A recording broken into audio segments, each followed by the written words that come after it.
o que fazer quando tudo dá errado e foge do nosso controle. E sai totalmente diferente daquilo que nós estávamos esperando.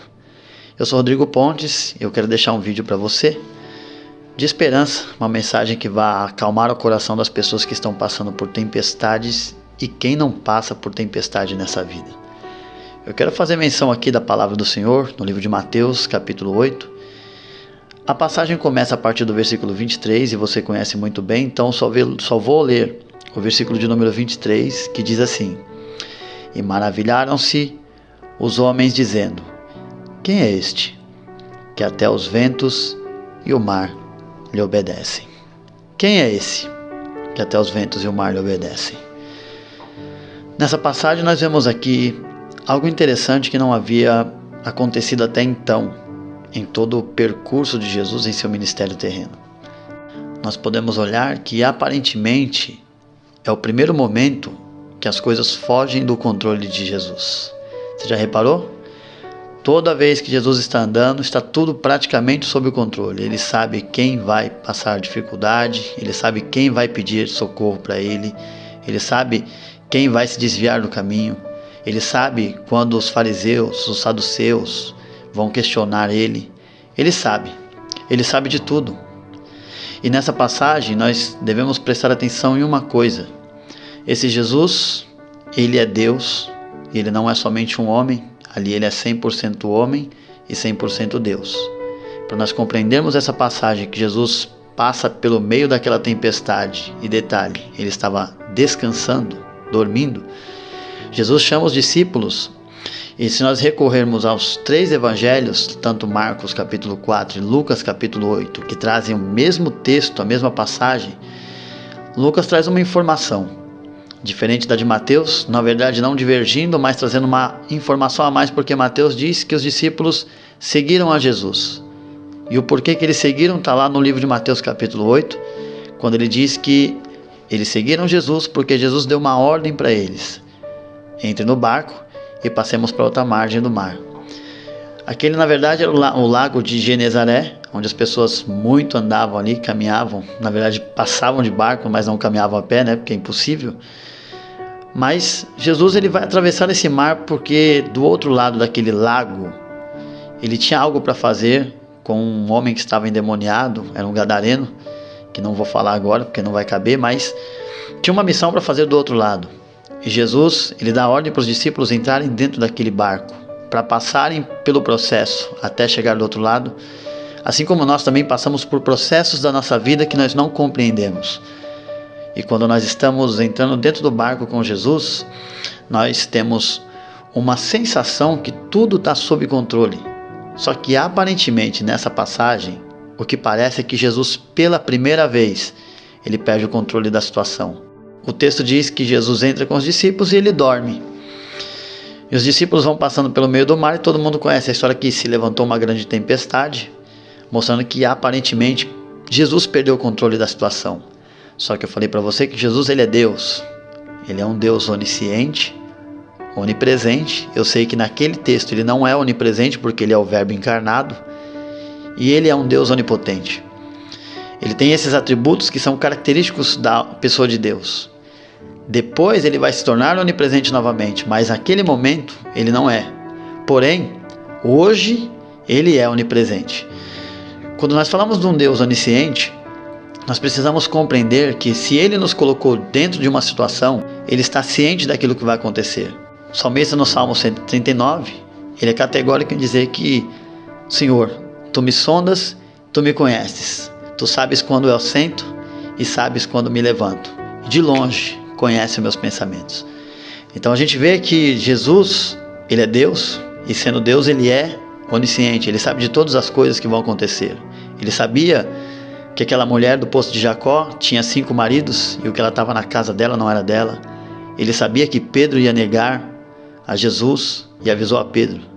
Ele sabia que o nome de Natanael, antes mesmo de Natanael chegar, ele sabia que Natanael, além de ir para lá e saber o nome dele, ele sabia que Natanael estava, o que ele estava fazendo antes de falar com Jesus. Ele falou: eu te vi, ainda antes de falar com você, eu te vi quando você estava embaixo da figueira. Então Jesus ele sabe de todas as coisas. Então essa situação que a gente passa de dificuldade não é uma situação que foge do controle de Jesus. É uma situação que Jesus está ciente do que vai acontecer. E quando nós falamos de um Deus que ele é onisciente, nós também temos que compreender que ele é um Deus onipresente. Ele está em todos os lugares. Ele está em todos os lugares. E ele é um Deus onipotente, porque onipotente é aquele que pode, o único, único, potente, poder, o único que tem todo o poder. No Salmo 91, nós temos uma passagem lá que diz que aquele que habita no esconderijo do Altíssimo, à sombra do Onipotente, descansará. Aquela palavra onipotente, que é o atributo de Deus, nas Bíblias mais antigas ela não aparece. O que aparece é a palavra todo-poderoso, porque o ser todo-poderoso é exatamente o atributo de Deus. Então, quando Deus se apresentou para Abraão, quando ele tinha 99 anos, no capítulo 17 de Gênesis, quando tudo estava dizendo que não dava mais para gerar e que a promessa de Deus não iria acontecer, Deus usou do atributo para se apresentar para Abraão. E preste atenção, no texto que eu li, no versículo 27 do capítulo 8 de Mateus, tem uma pergunta ali. E a pergunta é: quem é esse que até os ventos e o mar lhe obedecem? Porque eles conheciam Jesus curador, conheciam Jesus ensinador, conheciam Jesus perdoador de pecado, conheciam Jesus mestre, mas não conheciam Jesus que acalmava a tempestade. Para eles conhecerem esse Jesus era necessário passar pela situação. Porque nós conhecemos a pessoa pela forma que ela se apresenta. Eu cheguei aqui e eu falei, meu nome é Rodrigo Pontes, eu sou dono desse canal, então você me conhece pela forma que eu me apresentei. E Jesus, ele precisa dessa situação para mostrar que ele tem domínio sobre toda a situação.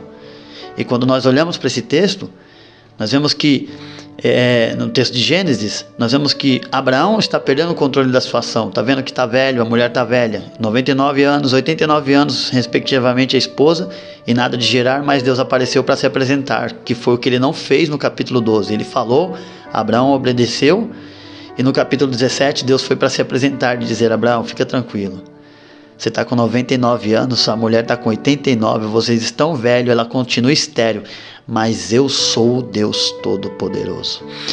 Então nós compreendemos que o Deus que entrou no barco, Jesus que entrou no barco é Deus, ele é todo-poderoso, pode fazer todas as coisas. Tanto é que Jesus, quando aparece no capítulo 28, ressurreto para os discípulos, ele usa do atributo para dizer para os discípulos quem ele é.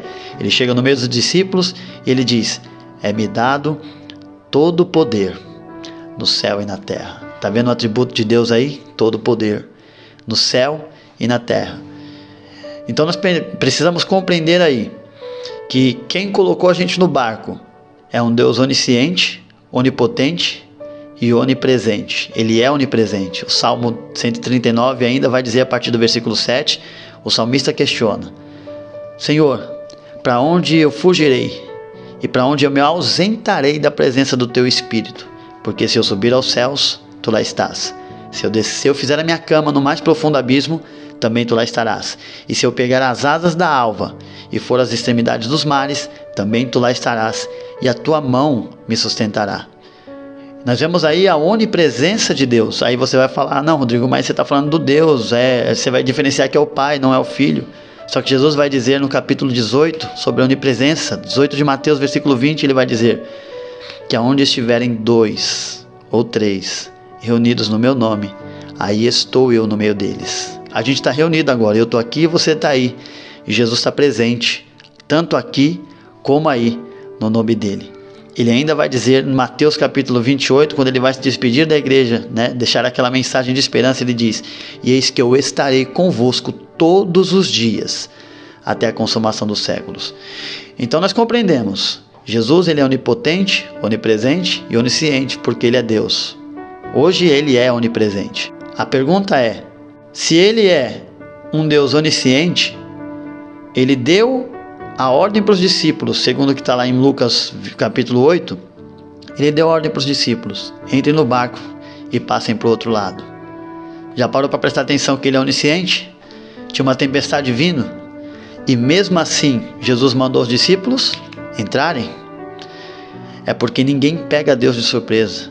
Eu estou querendo dizer para você que essa tempestade que você está passando não é uma tempestade que pegou Deus de surpresa.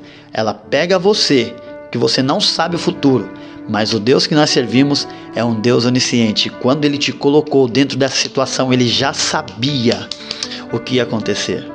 Ele já sabia tudo o que você ia passar. O processo, os medos, a angústia, o choro, a injustiça.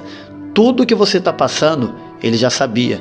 E eu quero deixar esse vídeo para você compreender. As tempestades que Deus nos coloca não são tempestades que pegam Deus de surpresa. Muito pelo contrário, pega a gente. Mas a diferença é que quem sabe o futuro entra dentro do barco sabendo da tempestade. E qual que é a atitude de Jesus? O texto diz que ele deita e dorme. E provavelmente os discípulos se prepararam. Tinham ali pescadores, homens que eram profissionais da área da pesca. E provavelmente eles se prepararam. Pega leme, pega vela, prepara tudo que a gente vai para o meio do alto mar. Só que quem sabia da tempestade dormiu, e quem não sabia se preparou. Porque quem dormiu sabia que ninguém podia impedir ele de chegar do outro lado, porque ele tinha um propósito para viver ainda do lado de lá. Eu quero deixar essa mensagem de esperança para você e dizer que essa tempestade que está se levantando, ela não vai te matar. Não é uma tempestade que pegou Deus de surpresa. Pegou você porque você não é onisciente. E esse é um atributo que não compete a nós. É um atributo de Deus. É específico de Deus, peculiar de Deus. Mas eu quero ser aqui seu amigo, homem de Deus, para dizer para você. Essa tempestade, ela não vai te matar. Porque quem colocou você dentro desse barco, colocou com um propósito. E você chega do outro lado. E preste atenção numa coisa. O processo que você está vivendo é um processo que lá na frente você vai compreender que Deus está no controle de todas as coisas e nada foge do seu propósito. Amém? Grave essa mensagem no seu coração. Entenda que nenhuma tempestade pega Deus de surpresa. Amém? Essa aqui é a mensagem que eu deixo para você. Se você gostou desse vídeo, deixa um like aí, compartilha e se não for inscrito, se inscreve nesse canal. E que Deus te abençoe. Se inscreva, tanto aqui no YouTube como no Facebook. Seja um seguidor e um apoiador do meu trabalho. Deus te abençoe, meu irmão. Um abraço.